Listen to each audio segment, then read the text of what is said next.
PTN Cipta Karya. Terima kasih atas kehadirannya pada hari ini. Saya berdiri di sini untuk melakukan pembahasan modul 1.4 budaya positif di sekolah.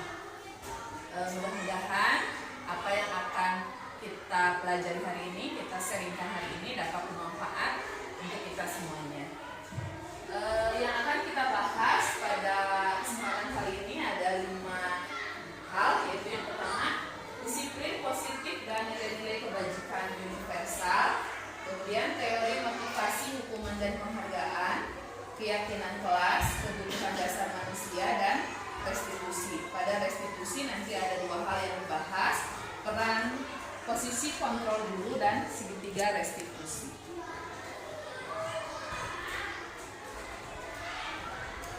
Kemudian ini disiplin positif dan nilai-nilai universal, kebajikan universal. Di dalamnya itu termasuk ada makna kata disiplin. Mungkin Bapak dan Ibu sudah tidak asing dengan kata disiplin. Disiplin yang kita pahami di sekolah adalah anak yang taat pada peraturan, ya. Anak yang taat pada peraturan, tidak melakukan pelanggaran, itu adalah disiplin. Di sini ada makna kata disiplin. Kebanyakan orang menghubungkan kata disiplin dengan tata tertib, teratur, kepatuhan pada peraturan. Kata disiplin juga sering disebut dengan hukuman. Padahal itu sungguh berbeda, karena belajar tentang disiplin positif tidak harus dengan memberi hukuman. Justru itu adalah salah satu alternatif dan kalau perlu tidak digunakan sama sekali. Dalam budaya kita, maka kata disiplin dimaknai menjadi sesuatu yang dilakukan seorang pada orang lain untuk mendapatkan kepatuhan. Kita cenderung menghubungkan kata disiplin dengan ketidaknyamanan. Jadi kita kadang sebagai guru di kelas itu menghubungkan kata disiplin dengan hukuman atau konsekuensi. Ketika anak tidak patuh, misalnya saat upacara tidak memakai topi, berarti anak itu tidak disiplin. Padahal itu jelas sangat berbeda dengan disiplin yang akan kita bahas hari ini. Jadi disiplin itu haruslah disiplin yang ke arah positif, tidak menghukum anak, tidak juga memberi penghargaan yang berlebihan pada anak.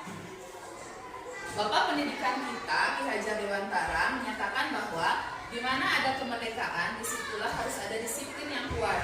Sungguh pun disiplin itu bersifat self-disiplin, yaitu kita sendiri yang mewajibkan kita dengan sekeras-kerasnya.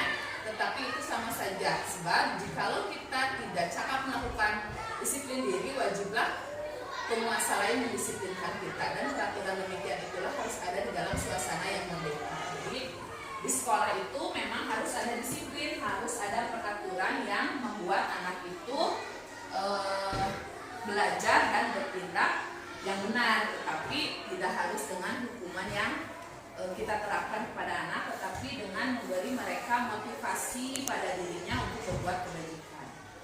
Adapun definisi kata merdeka menurut Ki Hajar Dewantara adalah mardika iku jarwaya noromu refasing ninyakwa. Itu bahasa Jawa, ya, tinggal dibaca saja.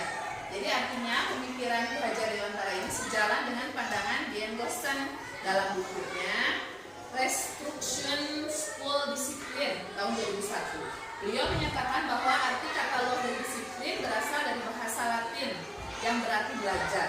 Juga berasal dari akar kata yang sama dengan murid atau pengikut. Untuk menjadi seorang murid, pengikut seseorang harus paham betul alasan mengapa mereka mengikuti suatu aliran. Jadi disiplin itu adalah seseorang yang harus mengikuti aturan, memang betul. Tapi seperti yang diungkapkan oleh Ki Hajar Dewantara harus muncul dari dalam dirinya. Maka kita sebagai guru harus menanamkan disiplin positif kepada siswa kita, tidak dengan hukuman, tetapi dengan membiasakan mereka dengan peraturan-peraturan itu sendiri, ya, baik itu di kelas kecil maupun di kelas tinggi. Nah, ini adalah nilai kebajikan universal. Yang kita ketahui nilai kebajikan itu adalah nilai kebaikan. Universal berarti yang berlaku untuk seluruh dunia. Jadi universal itu berlaku untuk umum, ya. Pengertiannya nilai-nilai kebajikan yang disepakati bersama, lepas dari suku bangsa, agama, bahasa maupun latar belakang. Jadi nilai kebajikan universal itu yang sudah disepakati bersama, tidak melihat itu suku bangsanya berbeda, agamanya berbeda, bahasa dan latar belakangnya. Tujuannya untuk apa? Diterapkan nilai kebajikan universal untuk menanamkan motivasi Yang ketiga pada murid-murid kita, yaitu untuk menjadi orang yang mereka inginkan dan menghargai diri sendiri dengan nilai-nilai yang mereka percayai. Contoh nilai-nilai kebajikan yang ingin dicapai oleh setiap anak Indonesia yang kita kenal dengan profil belajar Pancasila. Atau kebajikan yang ingin dicapai oleh setiap anak Indonesia yang kita kenal dengan profil belajar Pancasila. Profil belajar Pancasila itu yang kita ketahui ada berapa? Dan saja. Yang pertama, beriman dan bertakwa kepada Tuhan yang Maha Esa. Yang kedua, berkebinekaan global. Terus bernalar kritis. Terus gotong royong. Terus ya nanti bisa Bapak Ibu kembali mencari lagi ya nilai-nilai yang sesuai dengan profil belajar Pancasila. Nah, di sini ada teori motivasi. Tadi seperti yang diungkapkan oleh Ki Hajar Dewantara, agar anak menjadi disiplin itu mereka tidak harus diberi hukuman atau penghargaan, tetapi mereka itu harus memiliki motivasi dalam diri yang kita sebut dengan motivasi intrinsik. Diana Grosset menyatakan ada 3 motivasi perilaku manusia. Yang pertama, untuk menghindari ketidaknyamanan atau hukuman. Yang kedua, untuk mendapatkan imbalan atau penghargaan dari orang lain. Yang ketiga, untuk menjadi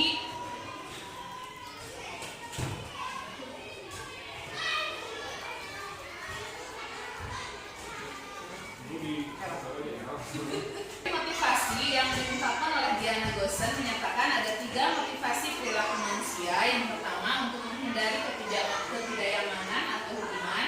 Yang kedua, untuk mendapatkan imbalan atau penghargaan dari orang lain. Yang ketiga, untuk menjadi orang yang merdeka, menginginkan dan menghargai diri sendiri dengan nilai yang mereka percayai.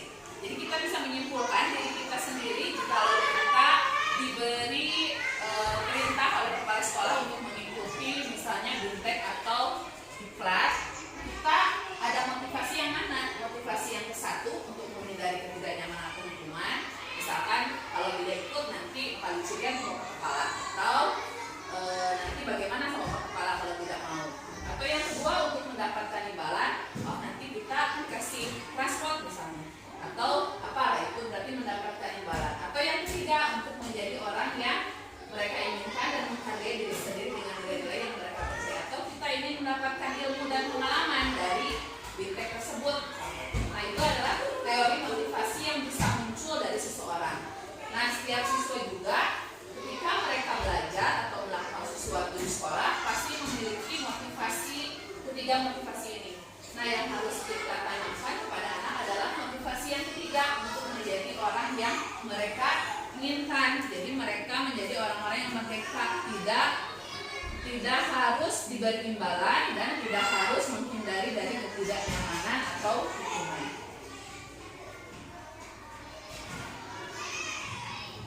Nah, di sini bisa diamati ya tabelnya, terlihat ke belakang. Tidak bisa diamati. Ini identitas gagal, identitas sukses, ada hukuman, ada konsekuensi, ada restitusi. Ini perbedaan ketiganya. Hukuman itu biasanya bentuknya itu satu arah. Misalkan ketika upacara anak tidak memakai topi, kita hukum. Karena kamu tidak pakai topi, sekarang kamu tidak boleh masuk kelas misalkan. Itu adalah hukuman. Kalau konsekuensi diawali dengan komitmen dulu. Misalkan di awal dari minggu yang lalu sudah dijelaskan, kalau anak yang tidak pakai topi, misalkan nanti pulangnya harus di luar dulu ya, misalkan mengambil sampah atau apa. Nah, itu adalah konsekuensi. Jadi anak sudah tahu peraturannya dan ketika dia melanggar pasti ada konsekuensi yang harus dilakukan. Nah, yang ketiga ada restitusi. Kalau restitusi ini adalah menanyakan dulu penyebabnya apa, kenapa anak itu tidak pakai topi, terus bagaimana solusinya ke depan supaya dia tidak melakukan hal yang sama. Dan itu harus dari si anak sendiri yang menentukan, yaitu mau bagaimana supaya dia tidak melakukan hal yang sama. Jadi berbeda ya, hukuman, konsekuensi dan restitusi. Menurut Bapak Ibu, mana yang paling baik kita terapkan kepada siswa? Restitusi. Ya, restitusi ya, karena hukuman itu memiliki dampak yang jelek pada anak. Begitupun dengan konsekuensi. Jadi anaknya bisa mengalami down ya, karena misalkan dia beberapa kali melanggar, kena konsekuensi, nanti akhirnya dia bisa tidak nyaman di sekolah. Lanjut.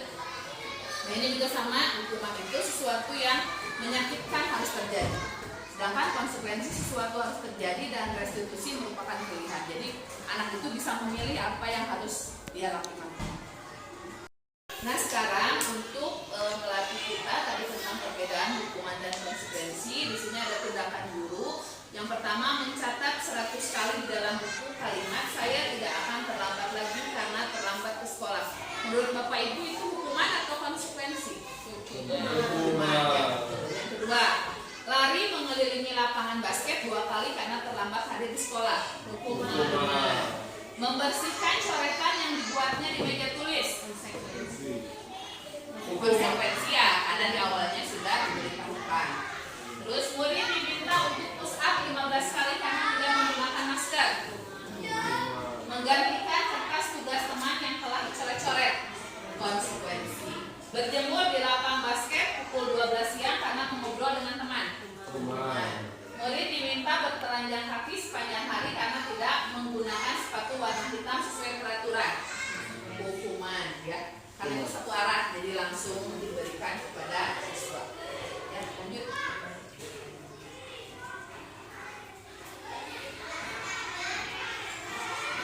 Nah, di sini ada ilustrasi.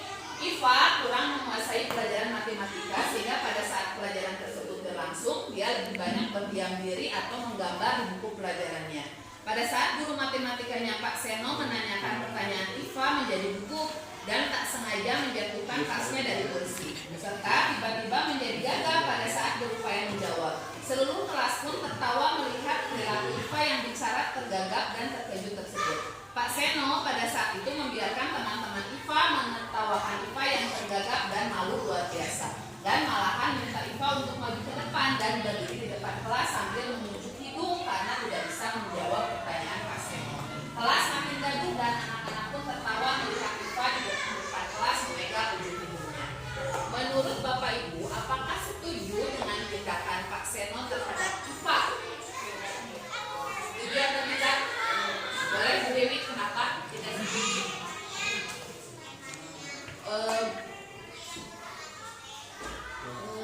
Karena itu hukumannya mungkin kurang tepat saja. Ya, betul ya. Jadi yang dilakukan oleh Pak Seno itu menurut kita sebagai guru kurang tepat ya, karena bisa membuat anak itu menjadi malu dan bisa saja nanti dampak negatifnya dia jadi tidak mau ke sekolah karena dia sudah ditertawakan oleh teman sekelasnya ya. Nah, kemudian yang lain ada yang setuju dengan apa yang dilakukan oleh Pak Seno? Tidak ada, semuanya tidak setuju ya, karena yang dilakukan Pak Seno itu kurang tepat. Kemudian yang kedua, menurut Anda tindakan Pak Seno terhadap Iva adalah sebuah hukuman atau konsekuensi? Hukuman ya, karena diawali dengan tidak ada komitmen terlebih dahulu. Jadi Pak Seno itu secara satu arah menuju kepada Iva dan menghukumnya karena dia melakukan kesalahan ya. Lanjut. Nah, di sini ada kalimat yang ditulis oleh Alfi Khan. Saat kita berulang kali menjadikan hadiah kepada anak-anak agar berperilaku bertanggung jawab atau kepada murid agar mempelajari sesuatu yang baru atau kepada seorang karyawan agar melakukan pekerjaan berkualitas, kita sedang berasumsi bahwa mereka tidak dapat melakukannya atau mereka tidak akan memilih untuk melakukannya. Nah, di sini ada kata atau kalimat penghargaan. Ternyata penghargaan itu memiliki pengaruh jangka pendek dan jangka panjang ya. Yang pertama itu penghargaan tidak efektif. Bisa ada yang tahu kenapa penghargaan tidak efektif? Jadi si anak itu menjadi ketagihan. Ketika dia tidak diberi penghargaan, dia tidak mau belajar. Ketika dia tidak diberi penghargaan, dia bermain-main saja di kelasnya. Jadi dia itu ketika belajar hanya berkeinginan mendapatkan hadiah atau penghargaan dari guru. Jadi dia tidak bersungguh-sungguh dalam belajar. Kemudian penghargaan itu merusak hubungan. Artinya jika ada salah satu anak yang selalu mendapat penghargaan dari guru, anak yang lain akan iri ya, akan mengalami jadi down, udah mau menang penghargaan sesuai itu yang lain. Nah, jadi dia tidak akan mau belajar lagi karena dia pasti kalah, tidak menang penghargaan lagi. Kemudian penghargaan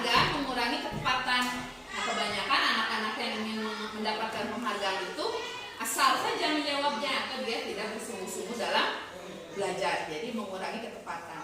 Terus penghargaan menurunkan kualitas, penghargaan mematikan kreativitas, dan penghargaan itu bersifat menghukum. Nah, sekarang kita bisa mengganti penghargaan itu menjadi penumbuhan motivasi diri, yaitu motivasi intrinsik kepada siswa. Biasanya kita suka memberi bintang atau memberi permen atau memberi kue kepada anak. Nah, itu ternyata memiliki dampak jangka panjang dan jangka pendek yang tidak baik. Maka sekarang kita bisa merubah dengan penumbuhan motivasi dalam diri anak. Jadi meskipun salah satu anak tidak bisa menjawab, kita bisa memberinya semangat. Misalkan dia bisa menyebutkan perkalian itu 2 kali 2 saja, kita sudah memberikan aplaus misalnya, ya selamat, segitu juga udah bisa. Akan berbeda anak yang satu dengan yang lain itu, misalnya anak yang lain mah 2 kali 2 udah biasa, tapi kan untuk anak yang baru belajar, anak yang baru memahami, itu adalah suatu kesuksesan ya. Lanjut. Nah, yang kemudian selanjutnya yang ketiga, keyakinan kelas. Keyakinan kelas, seseorang akan lebih memotivasi dari dalam sehingga seseorang akan lebih bergerak dan bersemangat untuk menjalankan keyakinannya daripada mengikuti serangkaian peraturan tertulis tanpa makna. Jadi ada perbedaan antara kelas. Keyakinan kelas itu adalah sesuatu yang diyakini oleh seluruh warga dalam kelas itu. Jadi kebajikan universal apa yang diyakini di dalam kelas sehingga anak-anak itu tidak merasa sedang melakukan peraturan, sedang mentaati peraturan, tapi mereka bisa enjoy atau nyaman melakukannya. Pembentukan keyakinan kelas atau sekolah bersifat lebih abstrak dari peraturan. Kemudian keyakinan kelas berupa pernyataan universal. Kemudian keyakinan kelas dibuat dalam bentuk positif, tidak terlalu banyak. Kemudian sesuatu yang dapat diterapkan di lingkungan tersebut. Semua warga kelas hendaknya berkontribusi dalam pembuatannya dan bersedia meninjau kembali keyakinan kelas dari waktu ke waktu. Lanjut. Nah, di sini ada nilai kebajikan yang dituju dari peraturan, kemudian ada nilai kebajikannya. Nilai kebajikan itu yang universal tadi apa aja? Keadilan, kehormatan, peduli, integritas, kejujuran, pelayanan, keamanan, kesabaran, tanggung jawab, mandiri, berprinsip, keselamatan, dan kesehatan. Peraturan yang pertama, kembalikan barang ke tempatnya. Coba Bapak Ibu, nilai kebajikan apa yang dituju kalau kembalikan barang ke tempatnya? Apa? Disiplin. Tanggung jawab. Ya, jadi tanggung jawab. Dilarang mengganggu orang lain. Dilarang mengganggu orang lain. Apa? Berarti nilai kebajikannya apa? Integritas ya. Jadi anak itu harus punya integritas atau penilaian diri sendiri. Hadir di sekolah 15 menit sebelum dimulai. Disiplin. Ya, tanggung jawab dan disiplin. Mandiri juga bisa ya. Terus dilarang melakukan kekerasan. Keselamatan. Dilarang menggunakan narkoba. Kesehatan dan keselamatan. Bergantian atau menunggu giliran. Kejujuran, tanggung jawab, dan disiplin. Gunakan masker. Keselamatan dan kesehatan. Nah, seperti itu ya Bapak Ibu. Jadi setiap peraturan atau keyakinan kelas itu dibuat untuk untuk ada tujuan nilai kebajikan yang dituju. Lanjut. Nah, ini kegiatan pendalaman keyakinan kelas. Kita bisa melakukan keyakinan kelas di kelas kita sendiri. Ada 2 kegiatan yang bisa dilakukan. Yang pertama, kegiatan tampak seperti atau tidak tampak seperti. Jadi anak itu nanti di sini ada kegiatannya ya. Kalau kurang jelas, apa yang terdengar dan apa yang harus dilakukan oleh mereka. Jadi mereka belajar menghargai, menerima orang lain yang ada di dalam kelasnya. Kemudian bisa juga dengan kegiatan yang seperti ini di sebelah sini ada. Tugas saya dan tugas kamu. Jadi tugas saya sebagai guru apa? Dijelaskan kepada anak-anak. Terus tugasnya di sekolah di kelas itu sebagai guru itu apa? Jadi nanti ada peraturan dan keyakinan kelas yang harus mereka laksanakan.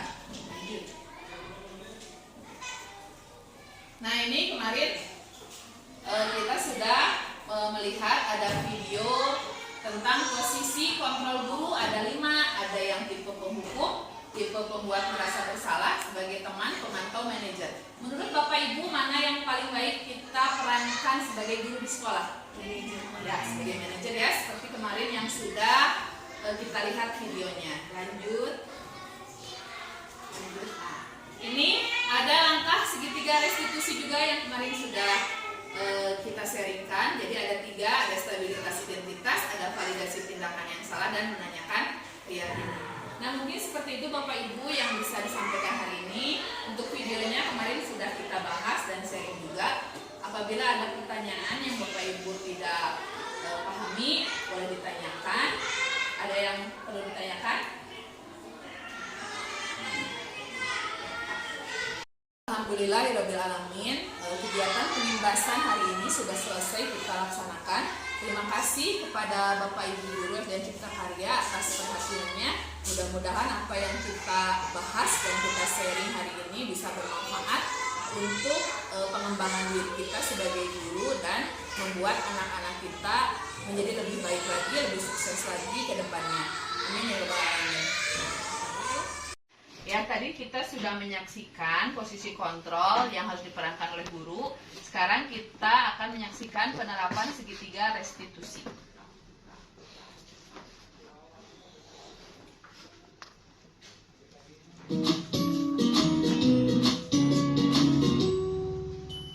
Salam dan bahagia Ibu dan Bapak Guru hebat. Pada video kali ini kita akan membahas tentang salah satu program disiplin positif yang diterapkan di lingkungan sekolah yang dikenal dengan nama restitusi.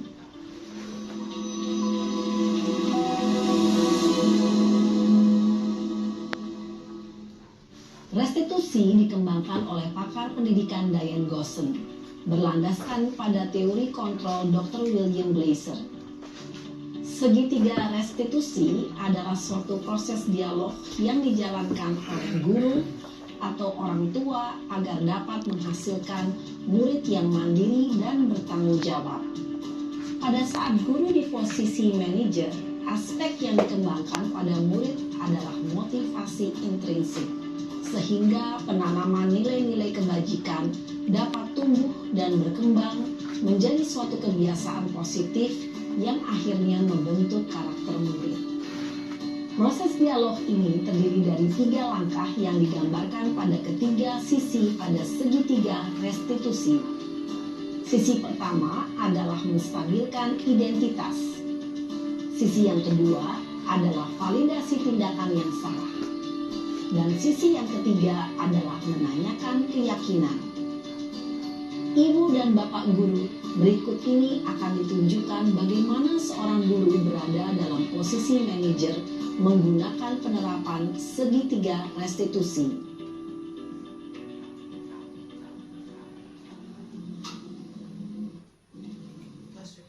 Satu program yang dikembangkan adalah 5 posisi kontrol. 5 posisi kontrol dalam restitusi adalah proses perjalanan seorang pendidik agar dapat mengenali dirinya. Pada video kali ini, kita akan membahas tentang 5 posisi kontrol yang dikembangkan oleh Diane Gosson dan contoh penerapannya.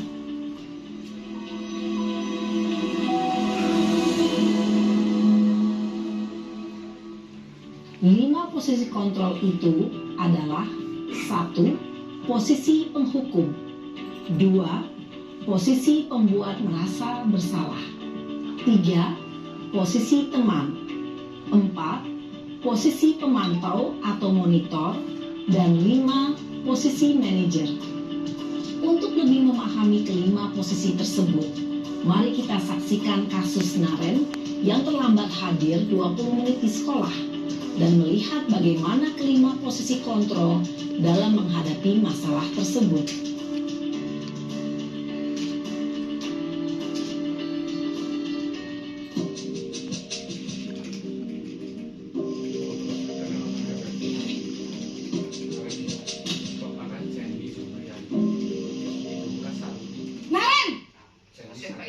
Halo, Assalamualaikum. Nama saya Dewi Susi Nuriana.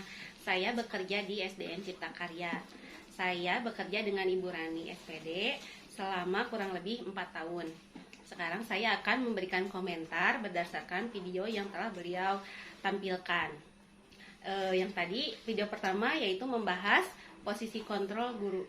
Posisi kontrol guru ada 5, yaitu 1 tipe penghukum, 2 tipe pembuat rasa bersalah, 3 sebagai teman, 4 tipe pemantau, dan 5 sebagai manajer. Sekarang saya akan memberikan tanggapan video yang kedua. Di video yang kedua itu membahas tentang segitiga restitusi.